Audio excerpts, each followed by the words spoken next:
and I'm the founder and principal of Blakely Consulting.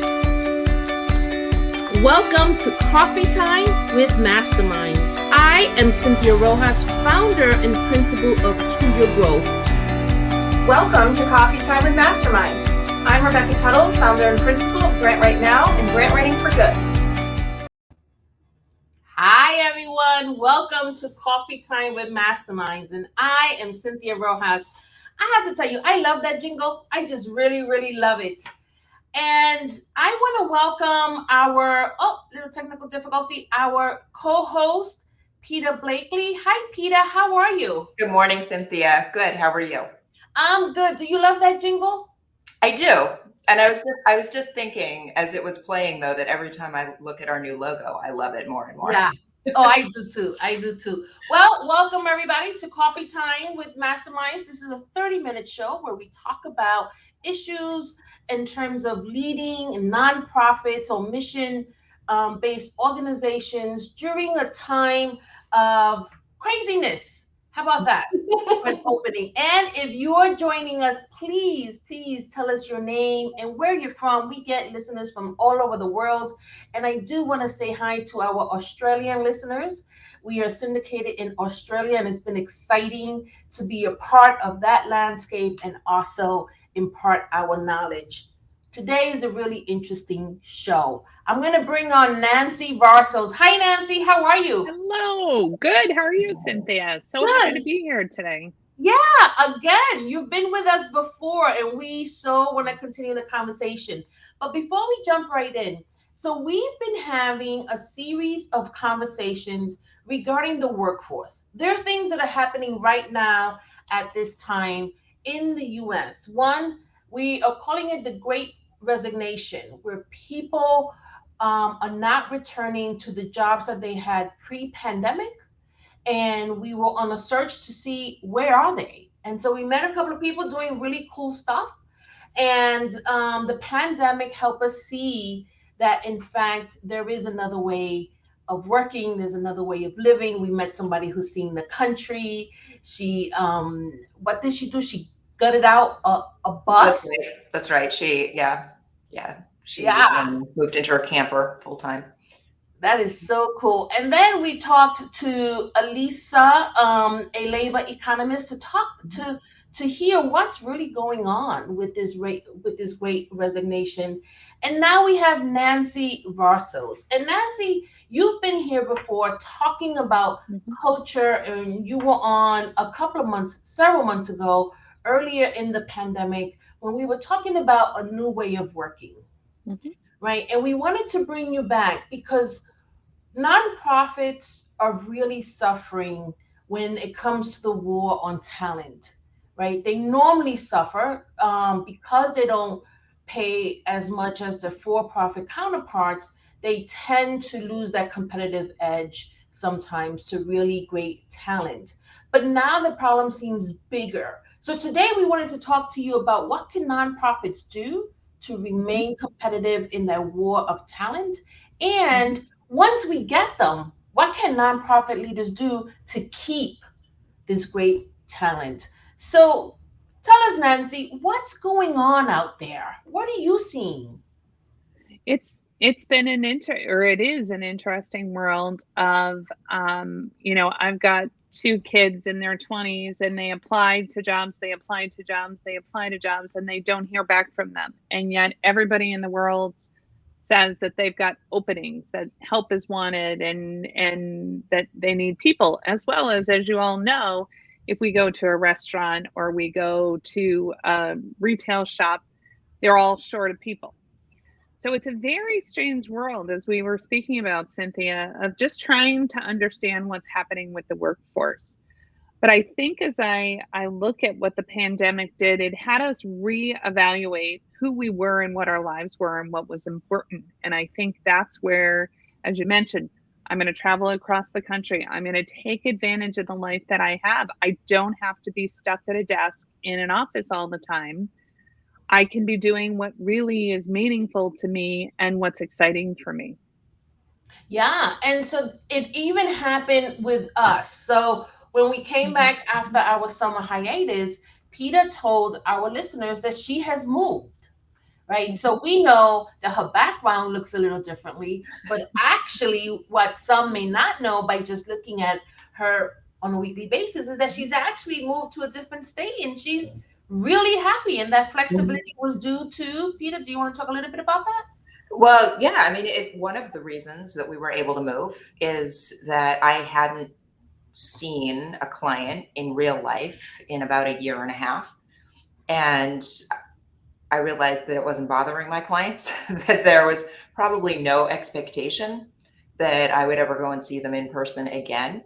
And some of them weren't going to have an office for me to go see them at anyway, or half their staff would not be at that office on a given day. I think everybody just got so accustomed to running all our meetings by Zoom. We really can't imagine like spending an hour in our car or on public transportation just to go to a meeting when you could just turn it on your screen. So and that means you can live anywhere that you have good Wi-Fi. Yeah. And in 2 weeks, I'm moving. And, for the same reasons, this idea of now we can work anywhere. So there's a lot that's come out of the pandemic. Nancy, you said something interesting about there are also employers who are not responding back to people who are applying. I wonder if that's a shortage in the HR department, but I had a similar experience. Someone told me that they went for a job and applied, and it was a great job. They left a great job for this job because it was more money. And then when they began with this new company, it turned out that the job was per diem and that it wasn't a full-time job with benefits. And I automatically thought of you. I said, wait a minute, this is what Nancy is talking about. So this is a different issue in that employers are not stepping up to the plate. And what we're hearing from our employers who are suffering and saying there's no one out there to hire, but then there are other employers who are not following through. Yeah, they're being deceptive. It was interesting. My husband was reading an article the other day about a woman who decided to apply for 60 jobs in 30 days. And in applying for the jobs, she got one request for an interview only. The sign that said that for the application or for the job board said that she would be paid a certain amount of money, that she would be full-time, that she would have benefits.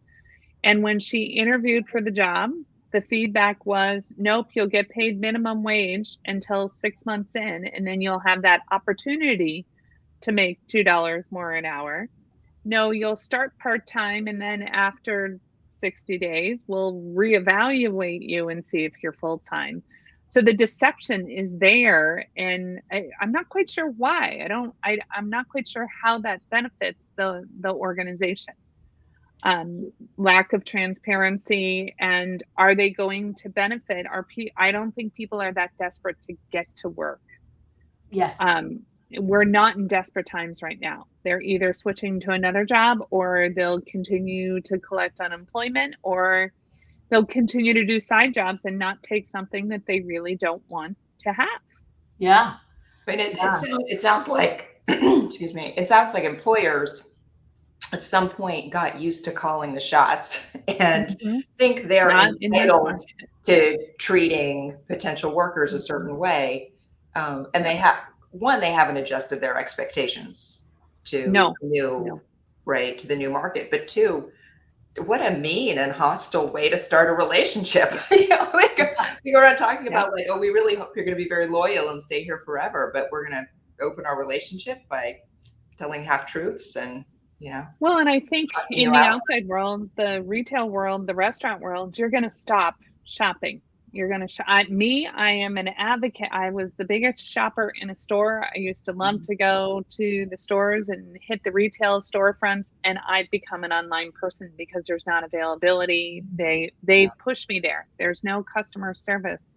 Why not just cook dinner at home? We've all learned that we can live in a much simpler way, and therefore that's even turning people off. Yeah.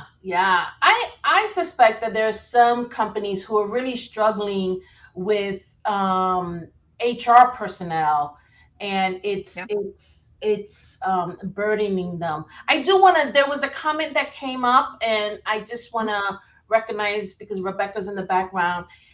Nancy is defining inequity in the workforce.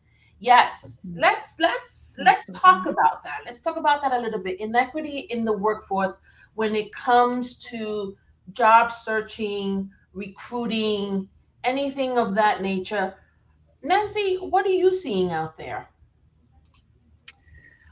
I would think so. I think what's happening is they're not taking the human being behind the resume or behind the application. And what's happening is, in my perception, is that HR is inundated with resumes or not the right resumes. Yeah. Quick to judge the resume. Oh, I have many managers that I'm working with now that are potentially recruiting and saying, oh, they had short stays, or oh, we can't look at them because they don't have the perfect background. So we're not interviewing the human being. We're too quick to dismiss people. I think that we're not thinking about, we've had to think a little bit differently in the organization I'm working with. Is what is, as I went back to the last time I was on the show, what is the culture that we need? Do they need to be in the office 5 days a week? Or can we work 1 day a week in the office and the other 4 days home? People want to be hybrid. We have people from all over the country. And if the managers aren't receptive to that, it's a quick toss it aside and not even consider. So I think what's happening is your management team or your managers are looking at it at face value versus potential a little more than we used to. And now it's an employee market, which means that they will ask for higher salaries. I've had to up my salaries probably by about 20 to 25%. Again, I feel like I'm back in 2006 when I was offering a receptionist $18 an hour, which in 2006, that was a tremendous amount of money. My thought is it's got to burst. I'm not sure when it's going to burst, but it's got to burst. Yeah, you brought this idea of what to the show, meaning that we have to pay attention to the different roles, and we have to make sure that we're looking at it from an equitable standpoint. And you had this great idea, which I think about every time I pass a front desk person, about how we think roles like the receptionist would never be able to work from home.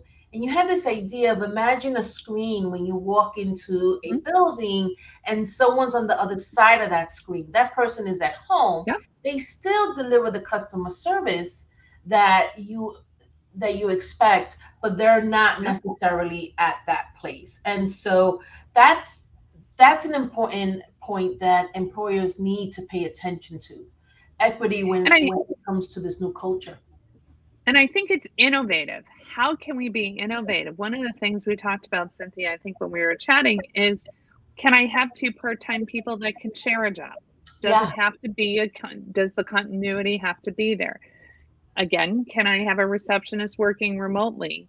And really examining what is the purpose of the job? What is the outcome, the result of what that job is trying to achieve? Right. And can we achieve that in a non-conventional way, in an innovative way, to help to what are employees? If you said, what's the top thing an employee is looking for today? It's flexibility. How can I look at that flexibility? The office I've been working with during the pandemic, we haven't answered a phone out of the office in 2 years. Do we really need phones in the office? When and if we're in the office, we're communicating through Teams. We communicate through cell phones. What are some of the different ways that we can think about to be more more innovative, more flexible, more engaged with our employees on how, and asking the employees. It goes also to asking your employee, how do you think you can make this job work in a different format? Yeah. Is it doable? We think about what people have gone through, having children and working and potentially, sitting on a computer and trying to conduct a meeting and your kids are in the background and you're running around, you're not allowed to leave the house. You're terrified of illness.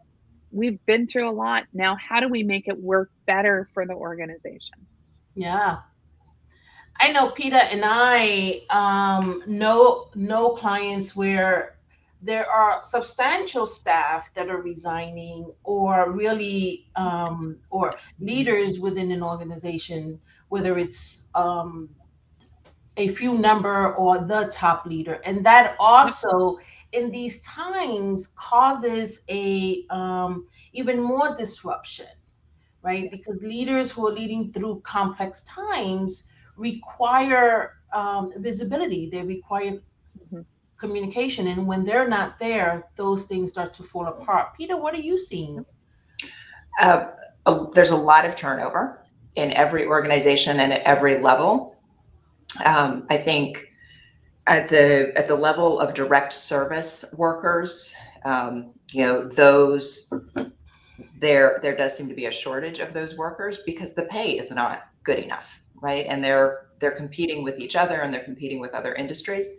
But also at the level of leaders and executive directors, there's a huge amount of turnover, and people are leaving abruptly, which is really disruptive in an organization when an ED only gives a few weeks and then they leave. And I think that that's just really adding to everybody's stress. So everybody is overworked because they're short staffed, and they don't see any way out of it because they can't hire more people. Yeah. If there's anything we learn is that this pandemic is not temporary, and that this is our way of working for however long this is going to exist. So, how do we keep the people we have now and the people that we can successfully recruit? What needs to change in the workplace? So, Nancy, you mentioned flexibility, but what else needs to change? I think we need to be as engaged as possible with our people. We need to think about, are we talking to our people? Are we understanding what potentially is de-energizing them? Are we asking the why they're feeling burnt out? Even if it's a lack of people, then how do we motivate them in the small ways? Can we send them flowers? Can we uh, you know, give them a little something to be able to improve their work environment? What are the things that they're looking for to create an environment that allows them to be a little less stressed and more engaged in what they're doing? Do we bring them back to the customer? Have we been doing training and development? Have we been connecting with them outside of the work? Have we appreciated them?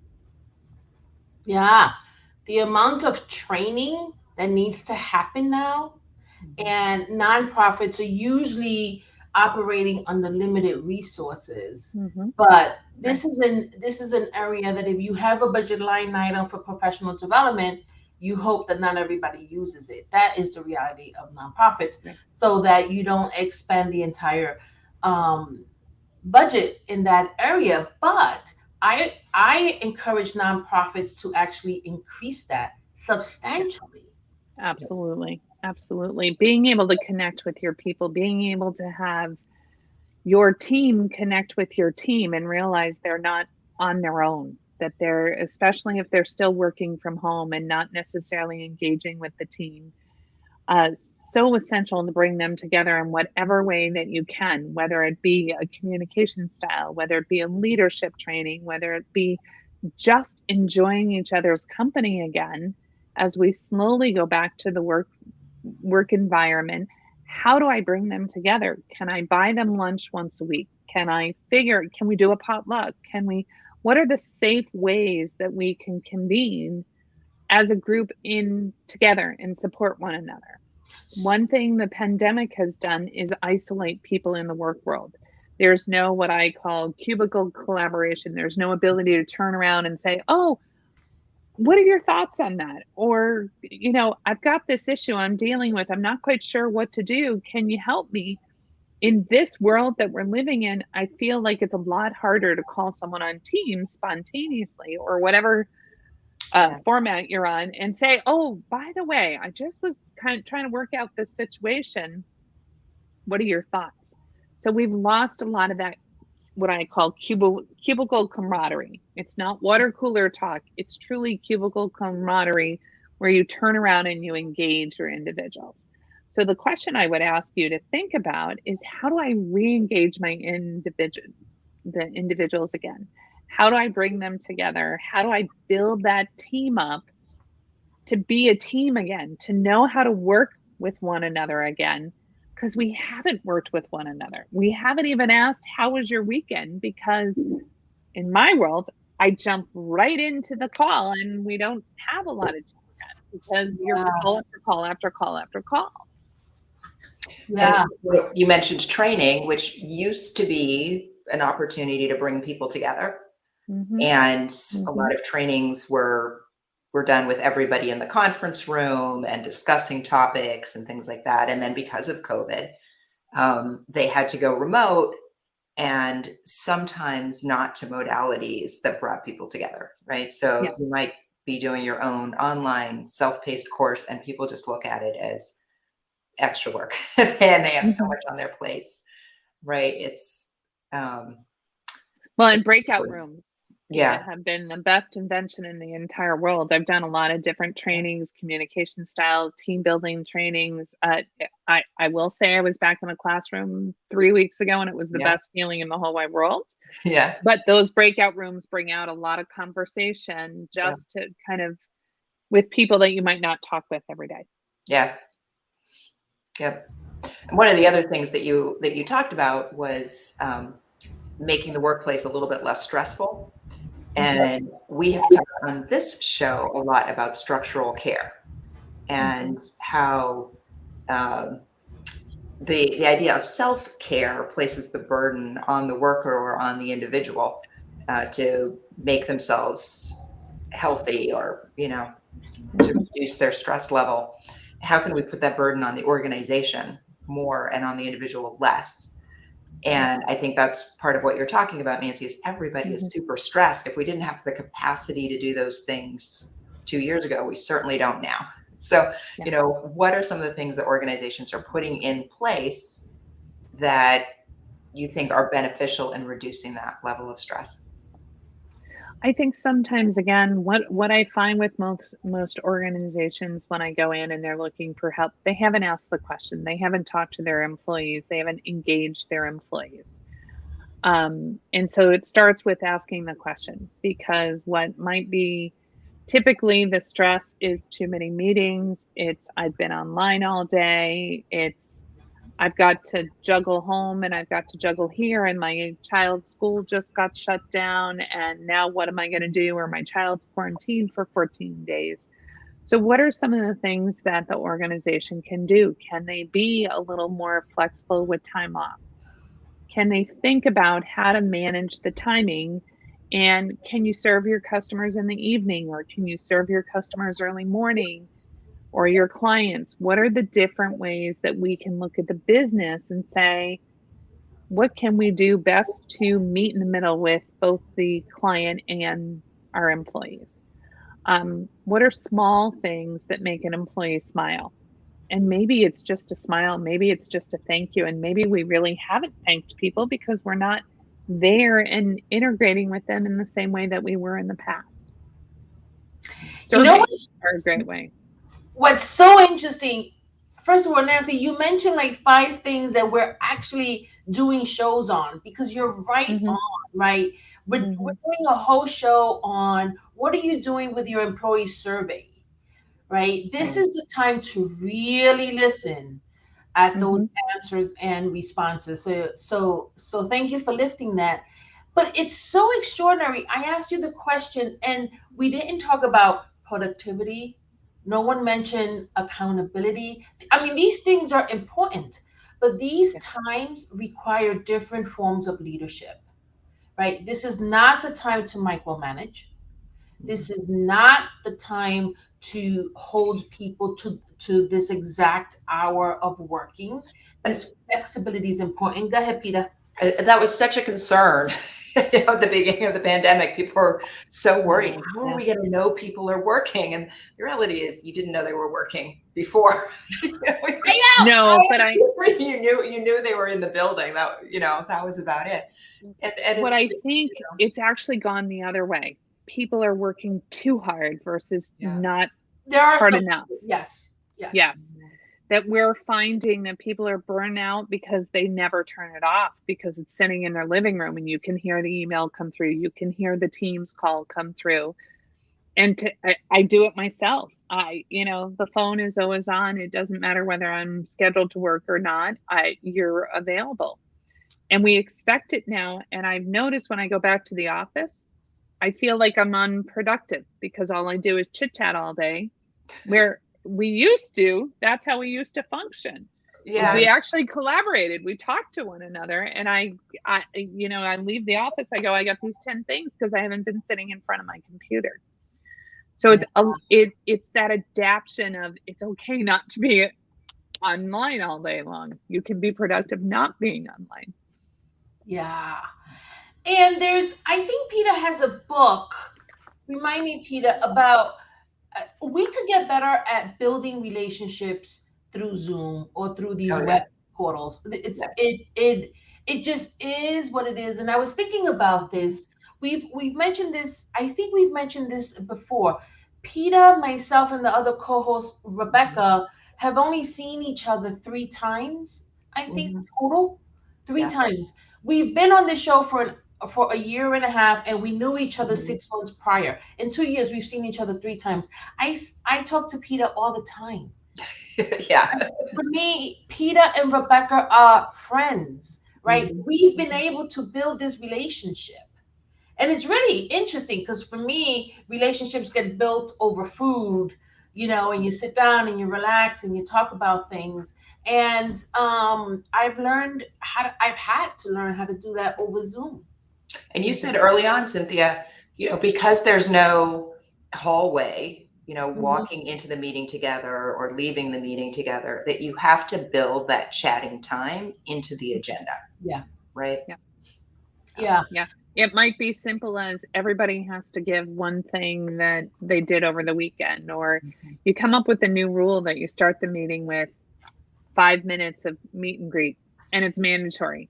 It's not something about, we're waiting for so-and-so to join. Right. We need that ability to just calm down, regenerate, rejuvenate. Because I think that's part of the problem, is that we get so regimented in this world. Yeah. It's so hard. So we're about 2 minutes. We have 2 minutes left. Nancy, words of wisdom for nonprofits. I mean, they're really hurting.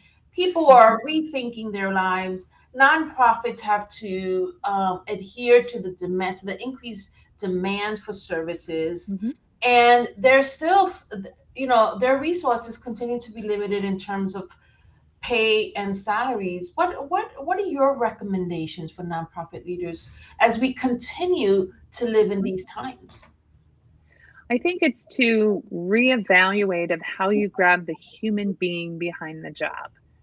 So how do I market to the human being side? Typically, nonprofits are about the human being. So how do I engage that human being within my ad for a job, within my promotion for a job? And am I giving the human being the human side of the job, or am I too worried to fill a slot? And I think the more that you can get to the heart of the individual, the more likely they're going to want to work for you, because your mission, as well as your values to your employees, should be about the heart of the person. Wow, you've said the word human being a lot. So I'm hearing it. And what occurred to me as I was listening to you is that job descriptions or job postings are really they take a lot of effort, because we want to put the position in the organization in the best light. But what I hear you saying is that the way that gets translated is, instead of me telling you how great the organization is and how wonderful we're doing our work, why don't I make that job description about what's it like to work with us now? How do we take care of our employees? How are we bringing the human side into the work? Instead and of how you can contribute to the organization, how you can contribute to the mission. Yeah. So it can be about the contributions you make to the organization versus your key responsibilities. Right. Yeah. Yeah. But also, we get it and we're paying attention to our employees. And that's what people want. So thank you. These are different times and it calls for different forms of leadership. Nancy, you are wrapping up our 5 week series on everything related to human resources, recruitment, retention, the great resignation. And so I thank you for coming back on the show. I'm sure you will be back. Peter, this was Thank exciting. you. I've learned so much. Yeah.